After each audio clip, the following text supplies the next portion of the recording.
Halo guys, sebelum nonton videonya, jangan lupa subscribe, like, komen, dan nyalakan notifikasinya.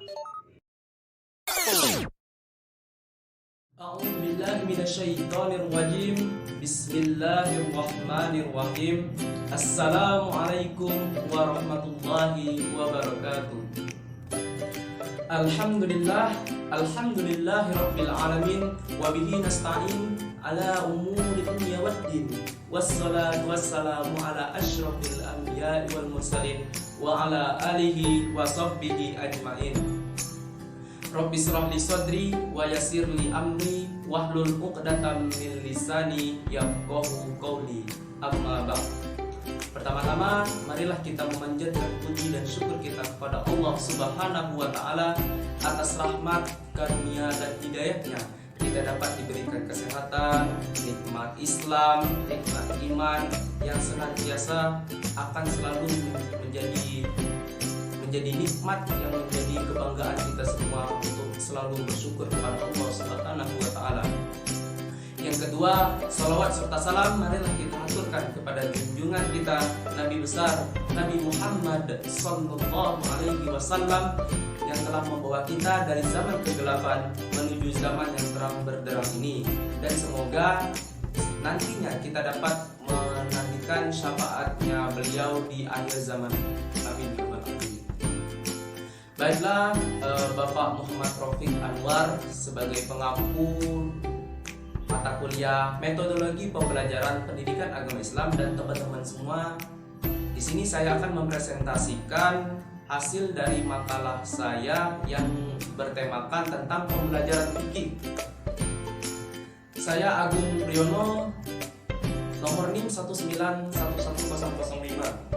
Dalam hal ini akan mempresentasikan memulainya dengan pembelajaran fikih. Untuk teman-teman ketahui, pembelajaran itu sendiri pasti tidak terlepas yang namanya pendidikan. Pendidikan itu memiliki definisi tersendiri, yaitu bahwa pendidikan itu adalah usaha sadar dan terencana yang dilakukan oleh beberapa orang untuk mewujudkan proses pembelajaran ataupun proses peningkatan pembelajaran yang nantinya akan digunakan dalam kehidupan kita, yang diperlukan oleh diri kita sendiri, oleh bangsa, oleh negara, dan masyarakat kita juga. Oleh karena itu, untuk pendidikan ini pemerintah sudah mencanangkan beberapa sekolah ataupun madrasah. Nah, untuk madrasah itu tersendiri ada yang namanya madrasah ibtidaiyah, madrasah sanawiyah maupun madrasah aliyah. Di dalam madrasah itu sendiri pembelajaran itu sudah mencakup yang namanya pembelajaran dalam pendidikan Islam. Tetapi kalau di sekolah untuk pembelajaran fikih ini termasuk ke dalam materi, bukan termasuk dalam mata pelajaran. Itu bedanya dengan madrasah. Kalau madrasah untuk pembelajaran fikih itu termasuk ke dalam mata pelajaran. Jadi itu pembedaannya. Kemudian kita masuk ke pembelajaran fikih. Nah, untuk pembelajaran fikih ini memiliki dua suku kata. Yang pertama adalah pembelajaran dan yang kedua adalah fikih. Untuk definisi pembelajaran itu adalah suatu proses interaksi antara peserta didik dengan lingkungannya. Nah, dalam proses ini ada yang namanya kegiatan belajar dan mengajar. Nah, untuk peserta didik ini termasuk ke dalam faktor internal yang ada dalam diri kita sendiri ataupun orang yang ingin mempelajari ilmu.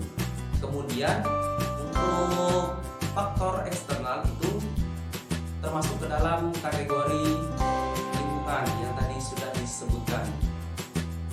Kemudian untuk suku kata yang kedua itu adalah fikih. Fikih di sini makna ataupun definisinya yaitu adalah suatu pengetahuan yang di dalamnya terdapat hukum-hukum dasar ataupun hukum-hukum Allah yang nantinya itu diambil dari dasar kita, yaitu dasar Al-Quran dan As-Sunnah. Kemudian fikih ini juga dapat dikatakan yaitu adalah suatu pemahaman dari para ulama yang diambil dari Al-Quran maupun As-Sunnah, kemudian dikodifikasikan secara sistematis untuk bisa lebih mudah untuk dipelajari. Itu untuk pembelajaran untuk pengertian fikih dari spesifiknya. Kemudian ada juga pengetahuan definisi dari fikih itu dari beberapa pendapat. Pertama dari Abdul Wahab, kalau fikih itu adalah hukum-hukum dasar Allah yang bersifat praktis. Kemudian dari Mas'ud menjelaskan menjelaskan bahwa fikih itu adalah hukum-hukum dasar Allah yang nantinya akan kita praktekkan dalam kehidupan sehari-hari. Jadi dapat kita simpulkan bahwa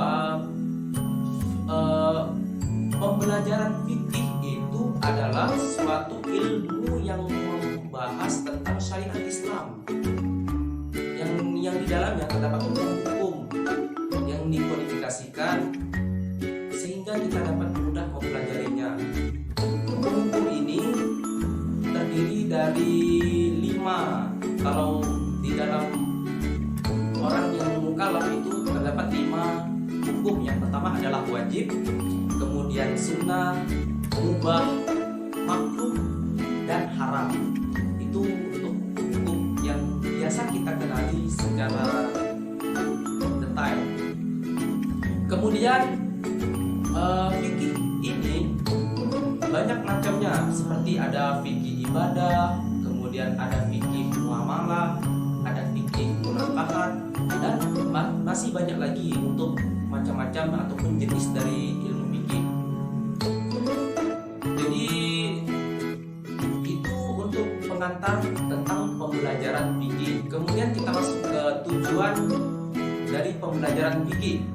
Pada umumnya tujuan dari pembelajaran fikih itu adalah untuk membentuk karakter peserta didik supaya nantinya bisa memenuhi dan mempertanggungjawabkan apa yang sudah dimiliki dirinya sendiri dan diamalkan nantinya untuk kehidupan dirinya sehari-hari. Nah, kalau dalam konteks tujuan pembelajaran fikih itu, yang pertama itu tujuan pembelajaran fikih untuk mengajar, itu bisa mengajari makna pembelajaran fikih secara mendalam. Jangan sampai pembelajaran fikih itu tidak diajarkan secara relevan. Kemudian untuk peserta didik, tujuan pembelajaran fikih itu supaya dia memiliki pengetahuan tentang ilmu fikih yang nantinya akan dia praktekkan dalam kehidupan sehari-harinya dan jangan sampai tidak relevan dalam penggunaannya. Nah, dari beberapa yang sudah saya sampaikan itu dapat kita simpulkan bahwa tujuan dari pembelajaran fikih itu adalah membentuk karakter peserta didik dan juga untuk mengajar itu yaitu sebagai transfer ilmu untuk dirinya sendiri juga. Nah, yang nantinya itu akan sama-sama memiliki kecenderungan masing-masing dan memiliki manfaatnya masing-masing dan tujuannya masing-masing. Dengan begitu dapat kita ambil hikmahnya dari dalam pembelajaran fikih itu tersendiri. Baiklah, mungkin itu yang dapat saya sampaikan. Apabila terdapat kekurangan di dalamnya, saya mohon maaf yang sebesar-besarnya, dan kepada Allah saya mohon ampun. Semoga apa yang telah saya sampaikan ini dapat bermanfaat untuk kita semua. Semoga apa yang sudah saya sampaikan ini yang sangat singkat ini dapat bermanfaat, itu mempunyai nilai estetikanya bagi teman-teman semua. Terima kasih, saya akhiri. Wassalamualaikum warahmatullahi wabarakatuh.